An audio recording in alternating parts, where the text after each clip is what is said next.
Assalamualaikum warahmatullahi wabarakatuh. Kami dari kelompok 4. Di sini kami ingin membahas tentang peranan teknologi informasi di bidang MSDM.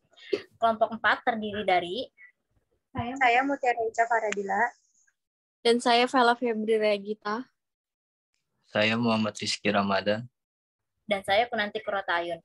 Untuk mempersingkat waktu, mari kita membahas tentang peranan teknologi informasi di bidang MSDM.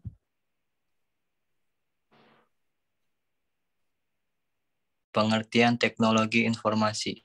Teknologi informasi adalah suatu studi perancangan, implementasi, pengembangan, dukungan, atau manajemen sistem informasi berbasis komputer, terkhususnya pada aplikasi perangkat keras atau hardware, dan perangkat lunak atau software.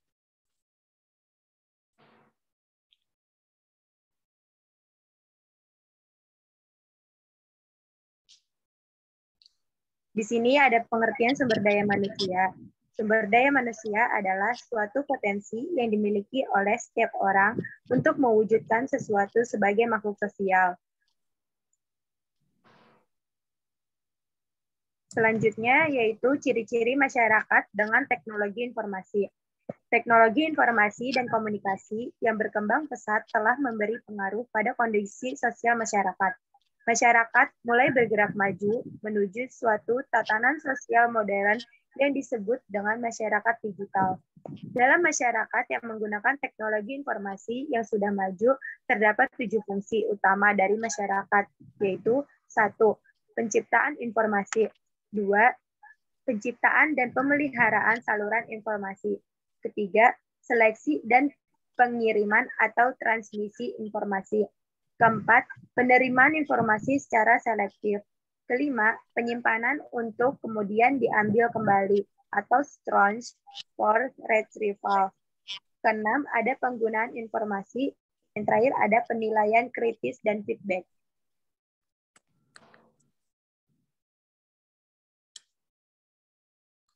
Selanjutnya yaitu upaya peningkatan kapasitas sumber daya manusia.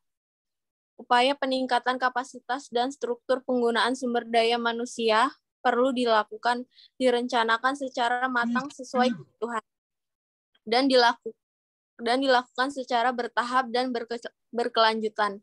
Maka dari hal itu, 1. Meningkatkan kesadaran dan pemahaman tentang pentingnya informasi serta pendayagunaan teknologi informasi dan komunikasi. 2. Pemanfaatan sumber daya pendidikan dan pelatihan termasuk perangkat teknologi informasi dan komunikasi baik yang dimiliki oleh lembaga pemerintahan maupun non-pemerintah atau masyarakat. 3. Pengembangan pedoman penyelenggaraan pendidikan dan pelatih bagi lembaga pemerintah agar hasil pendidikan dan pelatihan tersebut sesuai dengan kebutuhan. 4. Peningkatan kapasitas penyelenggaraan pendidikan dan pelatihan jarak jauh dengan memanfaatkan teknologi informasi dan komunikasi secara optimal untuk mengurangi kesenjangan sumber daya manusia dalam bidang teknologi informasi dan komunikasi.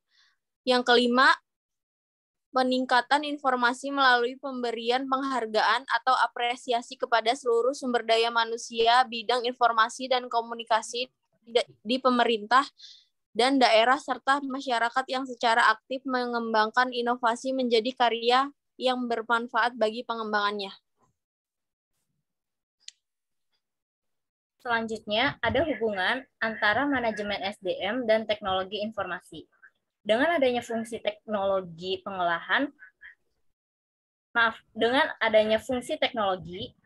pengolahan, penyimpanan, penyebaran, dan penyajian informasi akan memudahkan proses manajemen personalia untuk mengatur sumber daya manusia dengan baik dan cepat, tentunya dengan meminimalisir human error yang kemungkinan terjadi.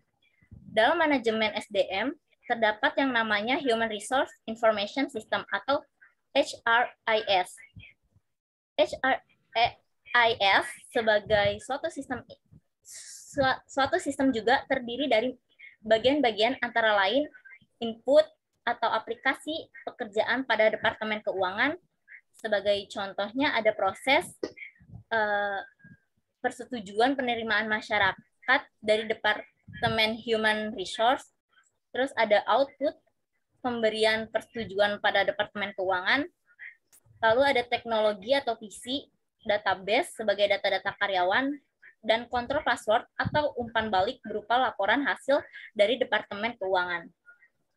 Selanjutnya, ada penerapan teknologi informasi dalam manajemen bisnis. Penerapan teknologi informasi dalam bidang MSDM sangat mempermudah pekerjaan manajemen personalia untuk mengatur semua urusan yang berkaitan dengan sumber daya manusia.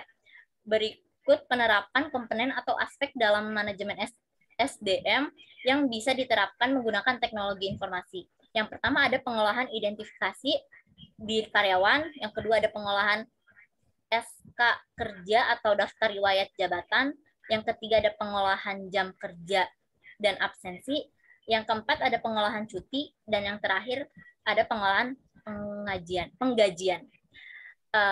Mungkin dari kelompok 4 hanya bisa menjabarkan seperti itu.